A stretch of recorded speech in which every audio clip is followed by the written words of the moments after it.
Hi, Paul Rands from Future of Hospitality Institute. I'm here with Michael Widmann, CEO and founder of PKF Hospitality Group, which of course is our parent company. Michael, welcome. Thank you for having me. Now, what I should have also said is that of course you're the brainchild of the Future Living project idea. Thank you for getting me involved all those years ago to lead this.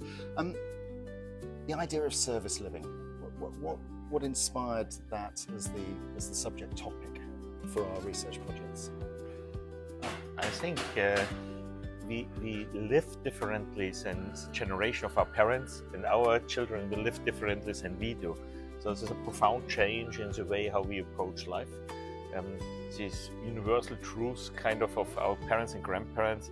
The dream was to have a house in the suburbs, at least in large parts of the world.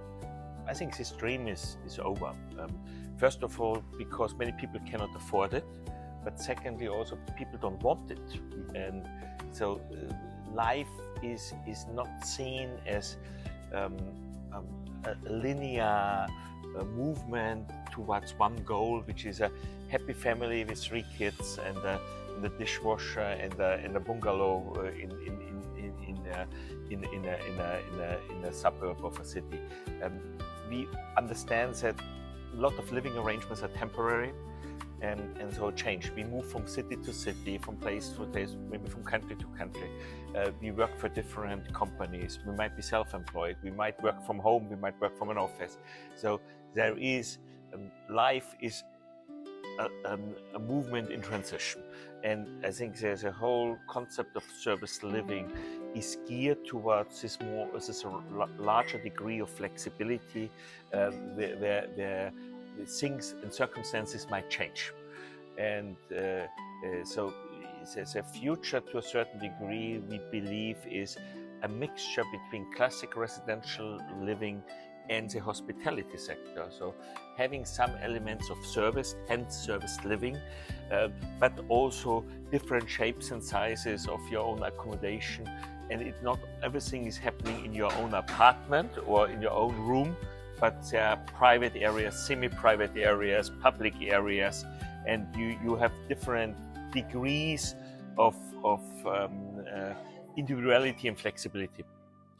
And how have you? I mean, you obviously started off focusing on hotels earlier in the career and the evolution of PKF as well. How have you seen that change into this area of service living and that kind of connection between hospitality and residential? I mean, we are right now in an Adina, and one of the original concepts of the serviced apartment movement. So I think it's very, very, very fitting that some of the ideas for service living came out of the hospitality area. Yeah. So basically, hotels morphed into long stay products, into serviced apartments. But it's, I think, fair to say that a large part of the innovation happening in the hospitality sector and in service living comes from disruptors who enter the area and have no hospitality background. And so I think for me it's super exciting, because after 36 years in the business with PKF, there are radical new ideas and concepts, and I'm not every new idea is a good idea, but every new idea is exciting and needs to be looked at. And just over the last 2-3 days here in Hamburg, we've seen so many diverse concepts and ideas.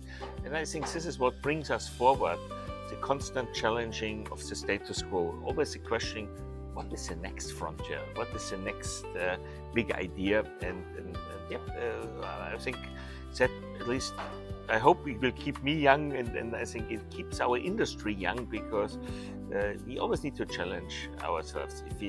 If you remain with the status quo and just implement standard operating procedures and cement them forever in the future, then we know we are on the wrong track. And we're coming to the end of our second phase of Future Living, two-year dynamic research phases. We're going to start phase 3 in June. Why should people participate with us in the Future Living project? Any research project has at its core, of course, to find out new things. And so we are in an area where a lot of questions are, not so many answers. So we want to find answers to many of these questions. But more importantly, I think, to see concepts which have been implemented in different parts of the world. My thought is, as a consultant, that 90% of all new ideas have already been implemented somewhere else. And you just need to look around what's happening in different parts of the world and then try to pick up and bring some ideas to your own place. But secondly, also, it's a concept of networking, on working together with different people, with like-minded people, but from a diverse background. So this exchange of ideas, of concepts, of talking, of looking at products and then asking, do you like it? What do you like? What would you do different? This is, I think, the quintessential advantage of any good research project, and I think Future Living ranks among the best and most insightful. I personally have learned a lot through this, and I continue to challenge myself and my own ideas. And I think this is a good way for any company which wants to enter this growing field of service living, to ask what are the basic parameters, but also what are the next trends, what are the next steps, and then have some fun by doing it. And this is probably a horrible question to ask you, but you've been at all of the meetings since we started, of course. Is there a highlight for you? In terms of cities, I must say Copenhagen is a urban development from a public perspective, from a political perspective. It's one place, probably in the world, which has put much thought in it and have come up with a cohesive, convincing answer. So I like that very much. From urban planning, traffic, infrastructure, architectural quality. That is really, really, really top. I'm based in Vienna and I love my hometown, but when it comes, for example, to architectural quality, we should learn a bit from Copenhagen, and so that is one thing which stands out. And second, it's the small surprises. We have been here in Hamburg, and I'm always amazed what Kai Hollmann is doing. You know, he was the brain behind 25 Hours. He was starting Superfood and many other things. But again, with the PS3, I think it's the name. PS3. There's one room layout which I've never seen before. And this is, you know, after 36 years in the business, to see a new room layout and such a good room layout. This, I like that. So when you have, even in the very obvious simple things like how do you design a bathroom, come up with a completely new idea, and that was for me the highlight during this most recent trip. Well, we love to give the little surprises. I think one thing I always remember when we first spoke about your idea behind the project was you told me we must have a very good dinner, and I think we have a good convivial group when we bring everyone together and give that opportunity for the interaction and sharing of the experiences. Yeah, again, things have changed. So probably it's a generation before us. So as I said, you need alcohol to do it. I think we don't need that anymore. No. We can have fun. It doesn't hurt to drink a glass of wine or two, but I think the sheer we say conviviality to be together, and then at the end of a long day, they've seen a lot of things, and then discuss these things.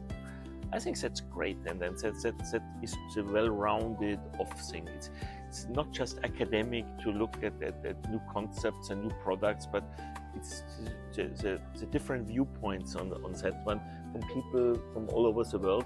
I like that. I like that very much, and I think to curate a good room design is important. To curate a good visitor journey is important, but to curate a good dining experience is also something. So, thank you and your team for that.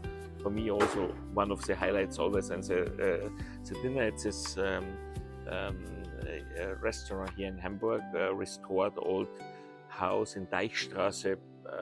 It was something memorable, and a good sign is always, would I like to come back to this place? Yes, there are a couple of these experiences where we're coming back to and seeing things again are a compliment to having selected it in the first place.